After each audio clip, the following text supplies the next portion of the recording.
My nephew asked for my help, and when my husband and I went to my in-laws' house, we found my father-in-law bedridden and extremely thin. When we saw the terrible state he was in, he was like, "I'm sorry for looking like this." When my husband and I decided to take him in, my sister-in-law, Jessica, said smugly, "You can have Dad. But once we take him in, he's our responsibility." We'd take care of my adorable nephew's request and concerns in one go. But first, there are a few things we need to investigate. One matter would be resolved by calling an ambulance. But another question was, where was Jessica hanging out while neglecting my father-in-law?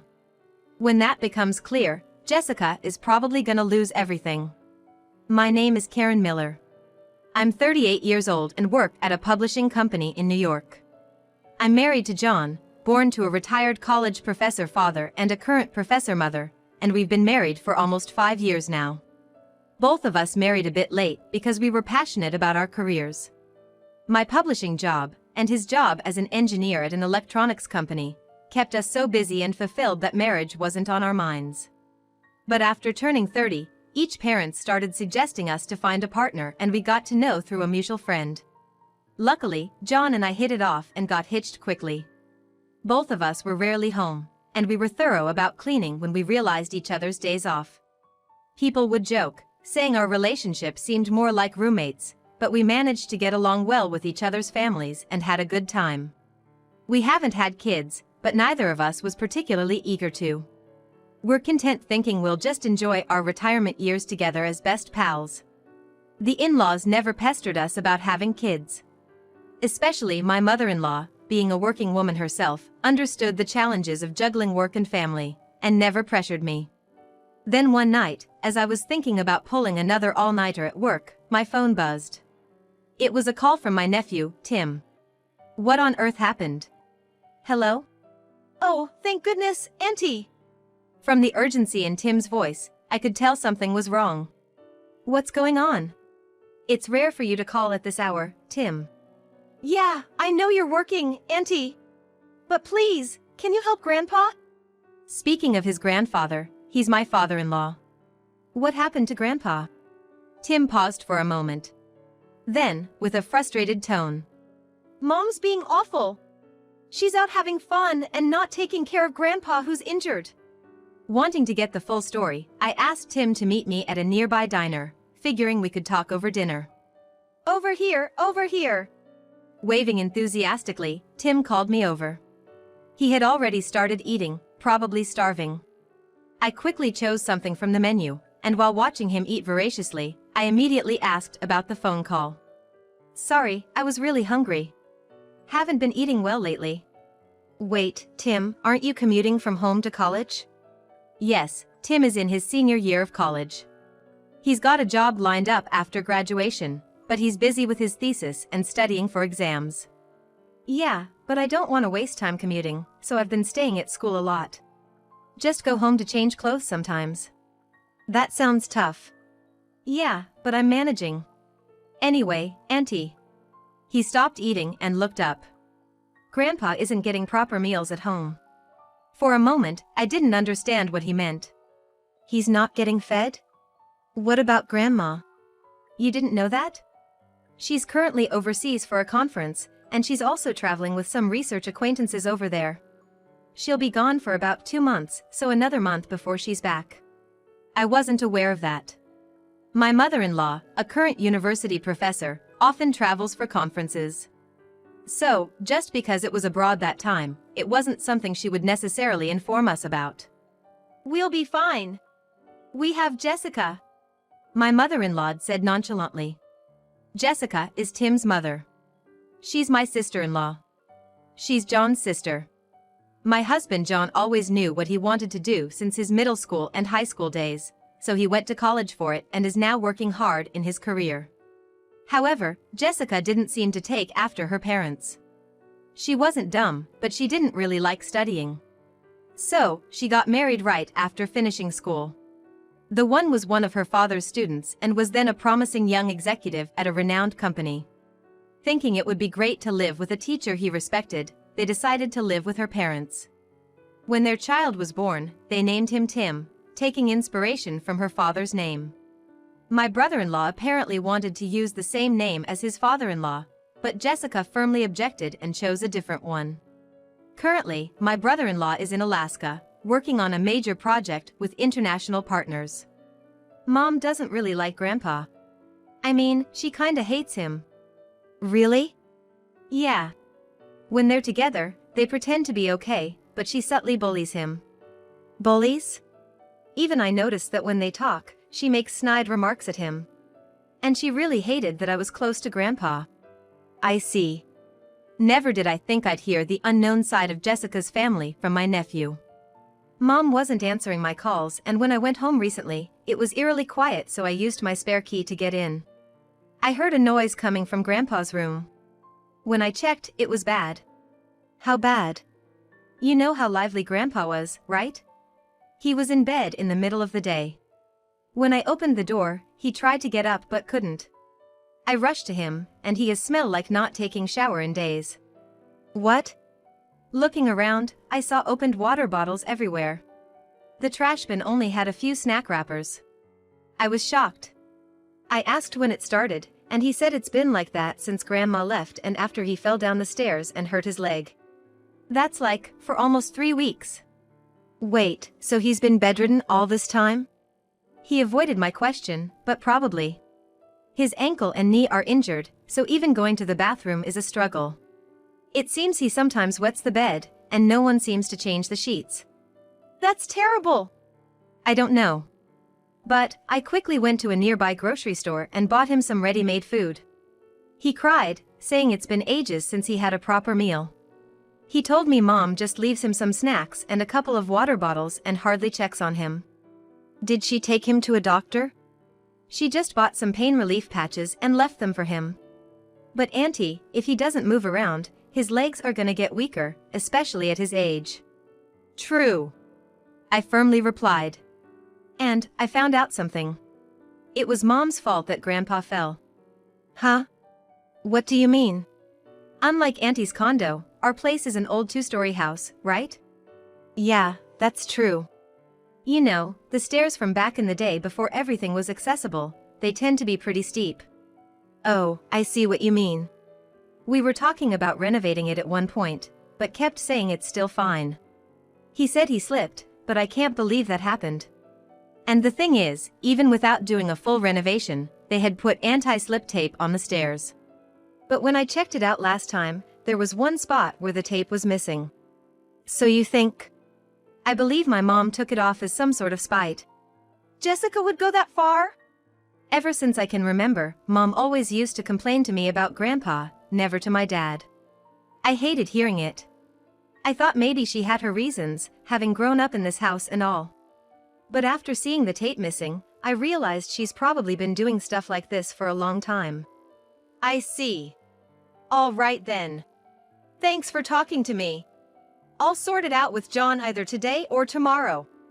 I promised him, then went back to work and managed to finish everything in one go. Then I called my husband, John, and filled him in on the situation. On the other side of the smartphone screen, John was visibly angry. We're gonna rescue Dad tomorrow. The next day, the 3 of us made our way to the in-laws' place. If Jessica wasn't there, that was fine. We'd just say we happened to stop by and found Grandpa in bad condition, and we were planning to call an ambulance. Tim unlocked the door and was like, "I'm home." From inside, Jessica, dressed like she was about to leave, came out. "What are you doing here? You didn't say you were coming." "Well, I didn't need to see you. I came to see Grandpa." With that, Tim opened the door wider and let us in. "What?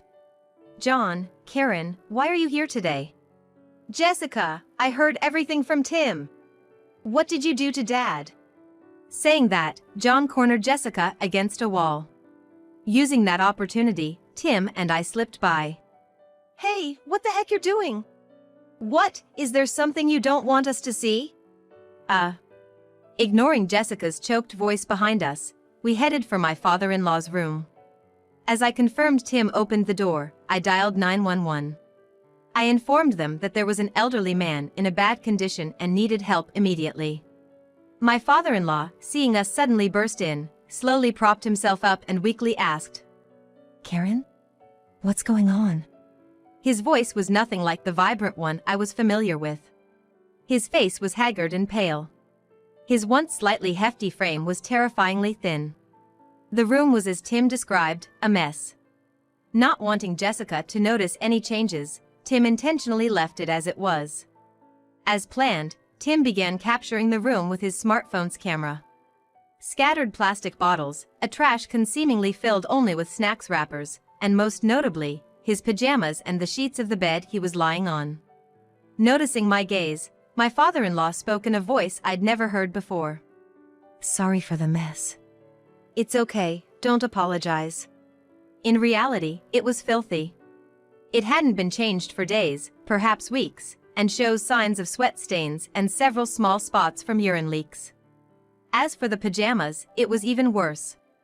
I'm sorry, Grandpa, but I need to capture this too. Tim captured every detail of that bed, leaving nothing out.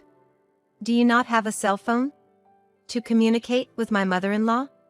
I used to email with my wife, but I lost the phone when I fell. Just then, footsteps approached. John entered, with Jessica trying to restrain him from behind. The moment John entered, his face turned grim and he shouted, How could you keep Dad in such a place? We'll take care of him. Oh, really? Fine. I don't need him. You can have him. As we argued, the sound of an ambulance siren approached. Half a month later, we were headed to the airport to pick up my mother-in-law. We were waiting, thinking she'd be out soon, when we saw Jessica rushing towards the exit. All right, let's move. Everyone got the plan? Everyone nodded in response to John's check. Welcome back, Mom. Bet it was a long trip. Let me help your bags. I'm all right. My mother-in-law, holding on to her luggage, walked past Jessica and toward us. Mom, wait up. You're walking too fast, huh? Jessica, chasing after her, was taken aback when she saw us. Hey, I'm back. Good to see you're well. And saying this was my father-in-law, standing tall in a suit, reminiscent of his working days. Mom, wait up. Don't walk too fast. No way. Why is Dad here? Jessica was surprised to see us all together. What? John? Karen? And Tim, you too? Then, my father-in-law turned to Jessica and said, Why? Of course I should be the one to pick her up. Or did you think I couldn't make it? Well, I just... Look, even after the twisted ankle and the inflamed knee, see? I'm fine. My father-in-law then made a running motion on the spot. But, if it weren't for Tim notifying John and Karen at that time and getting me to the hospital, things could have been bad. They said even my blood condition was bad. I'm gonna steer clear of sweets for a while. He raised his hands in a dramatic gesture of surprise, reminiscent of his days as a college professor. Oh, that's too bad. I wanted to go to a nice cafe with you for some coffee and cake. You ruined even that pleasure. Jessica, I always told you to prepare your dad's meals properly when you're out, as a devoted housewife. Jessica shrank back, covering her head with her hands. After all, she was most afraid and at odds with her mother. Probably took advantage of my mother-in-law's absence to do as she pleased, even neglecting my father-in-law. You told me when you got married. You'd take care of everything in the house, never work outside, and stay a full-time housewife. Fine, I had no problem with that, as long as you lived up to your role. I even gave you an allowance equivalent to what I'd pay a housekeeper. But it seems that role wasn't for you. But even housekeepers need a break. You wouldn't understand since you're always out doing whatever you want. Oh? And what do you mean by a break? Wait, why are you here? Suddenly entering the conversation was my brother-in-law. No one expected him to be here since he was stationed alone in Alaska. I got a call from Tim and John, and I rushed back. If you were gonna come back, you could have at least told me. Really? You're the one saying that? At that moment, John intervened with a calm and was like, Hey guys, let's calm down. We shouldn't do this here. Let's all move. When everyone moved to an airport lounge, there was a woman waving from a corner of a large table. Beside the woman was a man, looked down and visibly shaking. And in front of them stood a person holding documents, clearly a lawyer. Jessica was visibly shaken upon seeing these three. My brother-in-law gestured, beckoning Jessica over there. "You know them well, don't you?" My brother-in-law said that coldly. "Hello, nice to meet you." The woman began, urging everyone to sit. She then turned to Jessica with a warm smile and was like, "Jessica, my husband has often spoken of you. I'm his wife." Jessica gasped in disbelief. "I was contacted by this lawyer here. I had an inkling about my husband's affair, so I wasn't surprised when I was told." "Hey! You told your wife!" "What choice did I have? They had all the evidence." The lawyer then spread out photos and documents on the table. The pictures showed two individuals strolling in scenic spots. A scream escaped from Jessica. Indeed, she wasn't just taking time off. She used her free time to go on hotel visits and vacations with her affair partner. "I noticed something was wrong with Grandpa when you were on vacation. But even if it was another day, you would have been out," Bob remarked. Tim said that, glaring at his mother. "You suck. What would a kid know about this?" "Hey, Mom, do you remember what I'm studying in college?" "Huh? I'm in law school. Ever notice why I rarely come home? It's because I have my state exams coming up. I've been staying over for study sessions. You know, what you did is considered elder abuse under the state laws." "What?" "It can result in criminal charges soon, Mom." Indeed.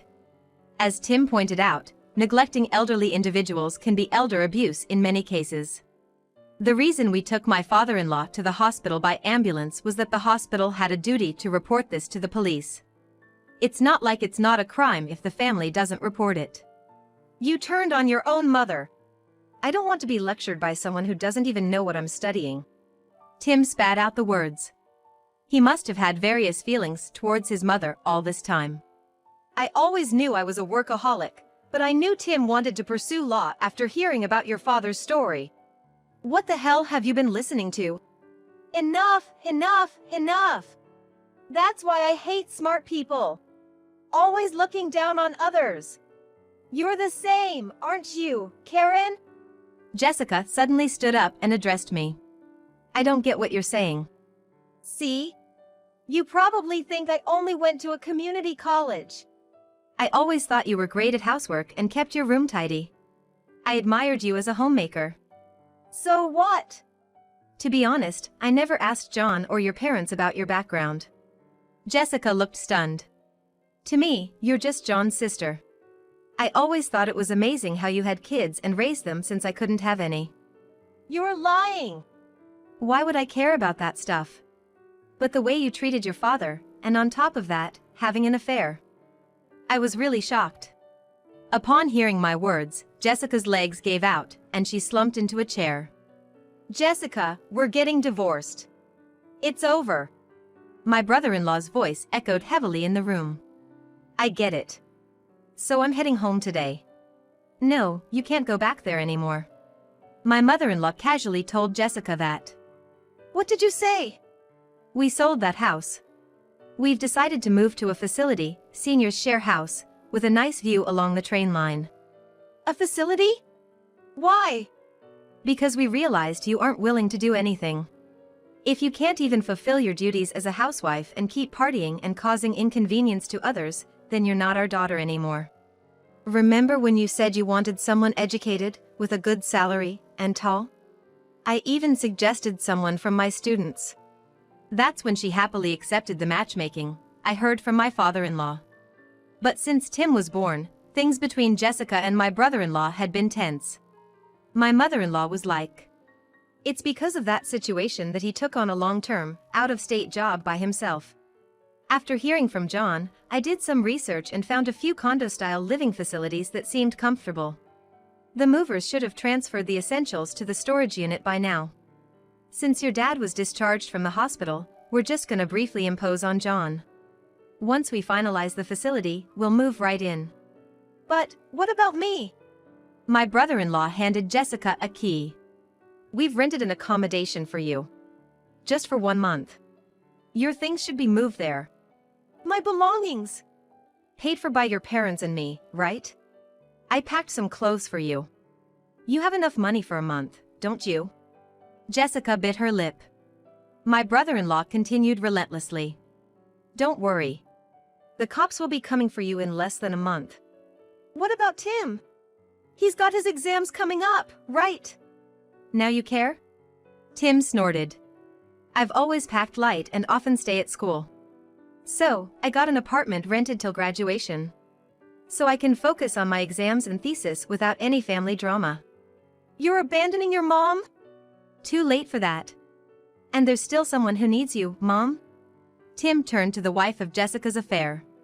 Well, we better get going. You two should have a good talk with her. The affair's wife smiled at us and said thank you. You shouldn't have been such a failure of a daughter.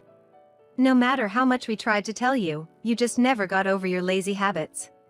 With that, my father-in-law gestured to everyone that it was time to go. Not long after, my mother-in-law received a call informing her that Jessica had been reported. The photos we had taken and the scene of my father-in-law being rushed to the ER were the damning evidence. It was considered as a crime. Turns out her affair was with a man she met on a dating app, and they had no other connection.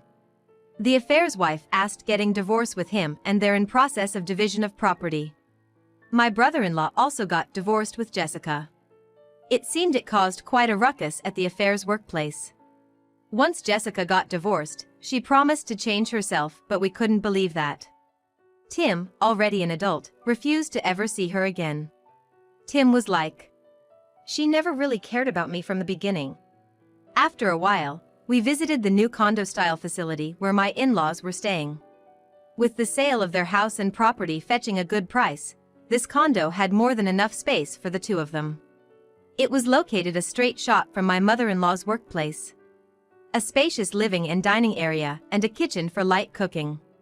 But this place also had a dining hall that prepared nutritious meals. I think I'll take my meals here every day, my father-in-law declared. Oh, I don't want to cook breakfast either, so I'll join you. My mother-in-law, still working full-time, probably doesn't want to bother with breakfast. On a higher floor, there's a communal pool with a great view. My father-in-law, always fond of large pools, was thrilled. Tim opened a door to another room, shouting in excitement. Wow, Grandpa, Grandma! This entire room is filled with books! Yeah, if you find anything you like, take it. If you're gonna become a lawyer, there are many useful books here. Now, don't say that and then later complain that you can't find a certain book. Did I ever do that? He joked, and everyone laughed. In the future, we'd like to live in a place like this. John agreed and was like, we gotta work hard and save up until then. Speaking of work, with all this commotion, I've really piled it up. We laughed. We all imagined how often we'd gather here in the future. It was a comforting thought.